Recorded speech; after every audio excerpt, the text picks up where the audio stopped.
Hi folks, welcome again to RCing Around. Mike again here. Today we're going to talk about scale crawlers, or rather my scale crawler. Right, in case you're new to the whole RC thing, or you've never heard of scalers or scale crawlers or rock crawlers before, a quick overview of that. Rock crawlers are basically machines that drive incredibly slowly. They're very low geared and they have massive articulation. The axles can flex like this as it's driving along.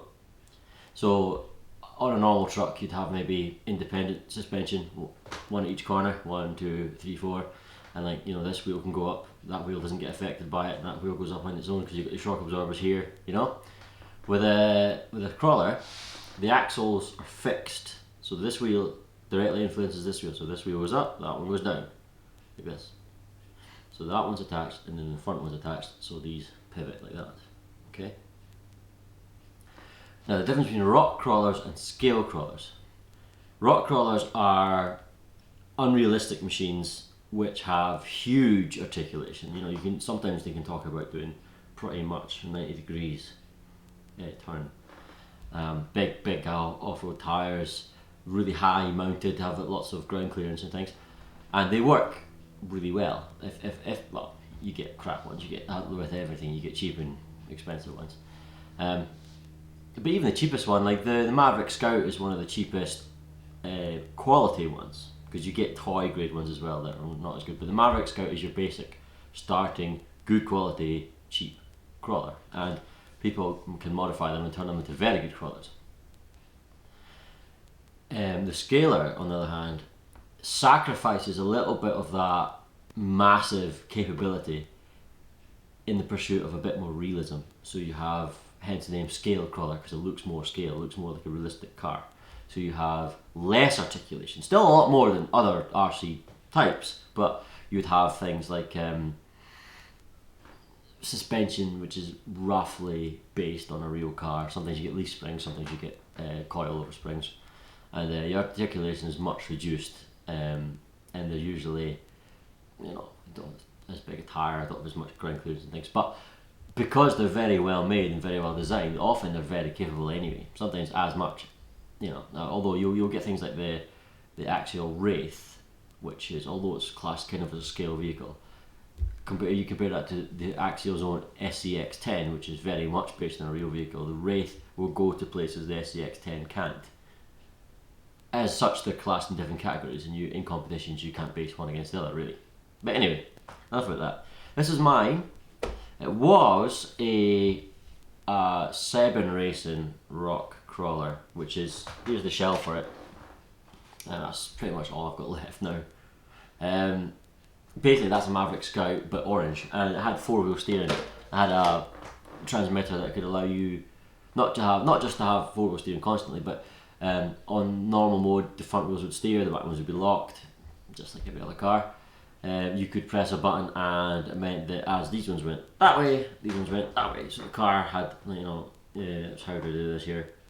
Like that, for example, which would mean very tight steering, very tight counter circle, and you could make them do this, if it was sitting lengthways, they would do that, and then you could turn it really tight and things.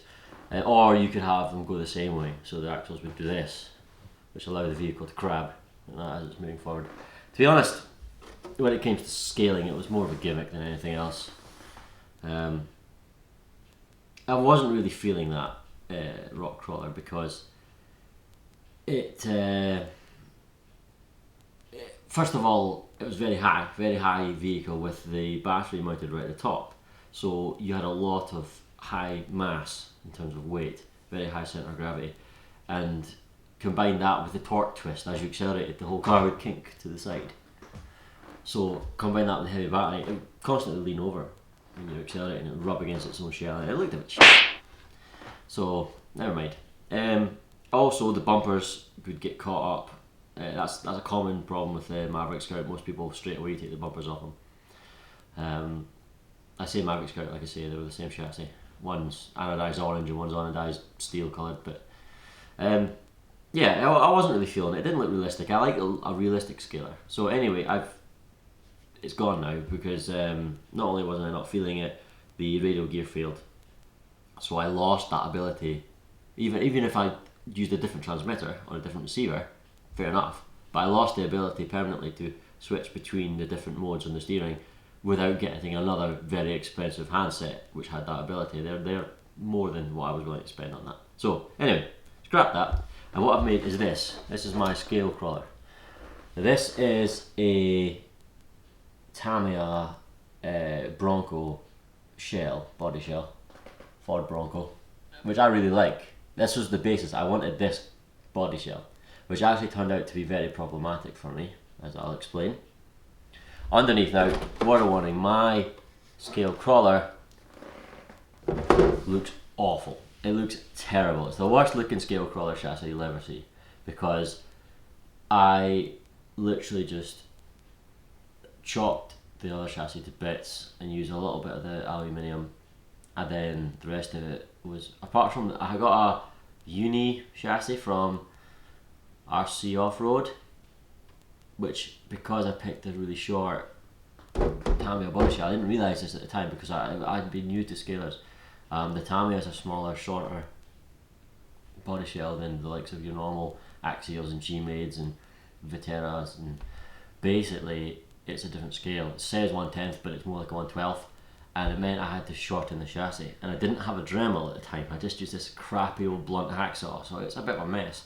And everything else was bits I had lying around, literally just parts I had strewn everywhere. So, you know, once the old chassis, the old crawler was disregarded completely, this thing probably cost me £35, maybe £30 to build. It's, you know, it was budget, it's made of spare parts. So yeah, you'll need to forgive it.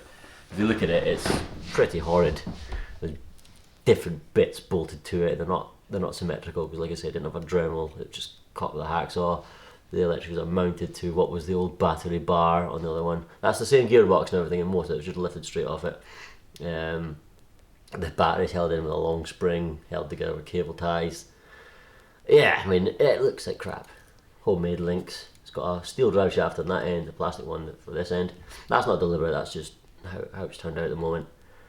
Yeah, it looks terrible, but it is function over form. I will say that for it. It works really quite well. Obviously, the ability to articulate is pretty much gone. The one that I used to have was very, very good to articulation. It would pretty much go all the way 90 degrees almost, so the back axle would be still on the ground, the front one would be like that. This one has nothing like that, but it's still, for its size, still has very, very decent articulation. So there's no, especially at the back's actually slightly better than the front for articulation. So yeah, I mean, it's still a reasonable crawler. Actually, it performs better now than it did as the original rock crawler. It performs better as the scaler because the centre of gravity is much better, much better. You know, it's not all propped up here and leaning all over the place. The wheels and tyres that came with the other one weren't particularly good. What else? The bumpers, like I said, got hung up. And you know, it's the same track width, but it's a much shorter, lower vehicle. So it's just a bit more planted. But I mean, if you look at the side comparison, and here's the wheels that are on it now. These are Fast Trax Kong tyres with the scaler wheels that come with it. I have removed the foams from it, but these are the originals that came with the. I mean, look, there you go. There's the side by side. Look at the size difference. Gives you an impression. You know, like that's going to make a massive difference. Massive difference. But because this is actually, dare I say it, better than the design on the other one, then, despite the fact that it looks terrible, yeah, this is just as good. And it might just be the fact that I'm getting better because I've only done it a few times. I've only used this twice, and I think I used it as a crawler twice before it was a scaler. You know, I said I removed the foam, so you just put them in a pan of boiling water, which destroys the glue. Peel them off. It didn't go that well to plan. These three are fine, but this one is got a tear in the tyre wall, which I tried to glue with some flexible glue. I don't know if it'll work or not. We'll find out. Yeah, the glue that they had with it was that strong that I just couldn't. It wouldn't release, and then you know the tyre tore. Problem with it. There is a problem with it. Last time I used it, the plastic drive shaft. It was actually on the back. I've swapped them round. plastic, used to have plastic front and rear. Plastic one on the back snapped because if you look here, especially at the front, because I've actually repositioned the gearbox mounting a wee bit. If you look at the angle of this steel drive shaft, it's it's too extreme an angle, look. It's far too extreme an angle. Look at that join. There, that join. Same as up there. Too extreme. I mean, that's not quite as bad, but it means that they were binding, so the plastic would allow the wheel to spin because the plastic would flex a little bit, but eventually that plastic gave out. The steel doesn't allow that flex, so I tried to drive it and it just go and stop. Wouldn't go any further. So it's been adjusted a wee bit, but it's still just snagging just a little bit, so the front vibrates a little bit. What I'm going to do eventually is if I can get hold of some aluminium plate, I'm going to have an aluminium plate I'm going to cut and bend in a sort of U shape, which allow me to mount it in here, right there, and then mount the gearbox and everything onto it. But this will allow me to drop, well, it might allow me to drop, the motor's kind of in the way, I'll need to work something out, but drop the mounting a little bitty so that the drive shaft doesn't have to go quite up as far. If the drive shaft's slightly lower, because it's telescopic, it will go into itself a little bit and it won't be quite as extreme an angle. That's the theory anyway. We'll see what happens. Yeah. Now to explain the low gearing, basically you have this huge spur gear, this come on, tiny pinion, plus this gearbox in here, which is a reducer gearbox. The net result is, if you look at the amount of turns I have to do on the spur to spin a wheel, look at that, loads of turning releases very little movement in the wheels. With a touring car, I'd be spinning that and the wheels would be, you know, that's what you call the low gearing. That means the top speed of this, especially when you factor in the fact that the wheels are that much smaller than it used to be, the top speed of this is basically walking speed. Yeah, it really is. In fact, if you're walking relatively briskly, you'll leave this in the dust. It has massive torque, very good crawling ability. And, you know, it can go up at angles, it will just drive forward, but you know, it has no top speed. If you're in your fast RCs, these are not for you. But you'll be surprised. I used to be able to adjust my fast RCs, and I was like, why do I not go slowly? But it's actually very entertaining and very challenging. It's a different way of driving than fast RCs, and it's really quite enjoyable. I like it. I do like it. I've been running this FlySky remote. It's a FS GT3B. Now, these are very mixed because for the money, the functions are amazing and the build quality is really good. And some people swear by them. I had that, and you notice I've got a Team Lossy sticker on it because, there it is, because I actually bought this from my Lossy High Roller, which is now retired, and I was going to buy more because they seemed that good. They're really, you know, digital display and everything. You could select different vehicle types. I think you can have up to 10 models saved onto the one transmitter. You just swap. It's really clever. But sometimes these fail. Sometimes they go on for years and I find it, sometimes they just fail, and mine was one of the ones that failed.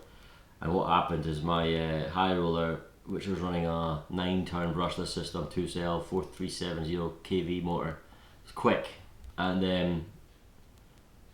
the range on this just all of a sudden was perfect. And one day like that, the range was, you know, 20 feet maximum range. You go beyond it, and the high roller took off at maximum speed. I just finished rebuilding it, took off at maximum speed down a car park and kept going until it hit something, which happened to be a Volkswagen. So, you know, this isn't getting nowhere near any of my fast models again, nowhere near it. So the crawler, oh no, come back, don't, oh, you know, it's not exactly going to run away. Besides, you're always very close to your crawler. It's not like you're driving it, you know, 100 feet away. It's just right in front of you, you know. So yeah, it's fine for a crawler. Just a word of warning, because I know people like these, and some people are perfectly good with these, but I had a failure. So there you are. Don't think there's anything much else to say about it. Just need to try it out, I guess. Take it outside, see what it's like.